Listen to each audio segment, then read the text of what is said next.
Okay, today I just want to go over two mistakes that one of my pupils made in the lesson. Okay, and this is being nice to being a responsible driver.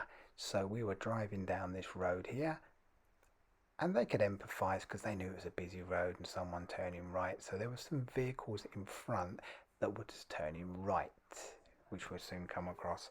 And the feeling was, I'm going to let them go. But the problem is, I have to tell here, just to carry on going, is if we let them go but the vehicle behind is not concentrating, they could shunt into the back of us and there's a potential serious accident there.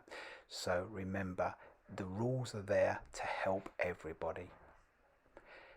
Now, the next one I want to take a look at, and this happened a little bit later on in the lesson, is these are pedestrian refuges, and it's very easy to want to let the person cross, but again, this is potentially dangerous.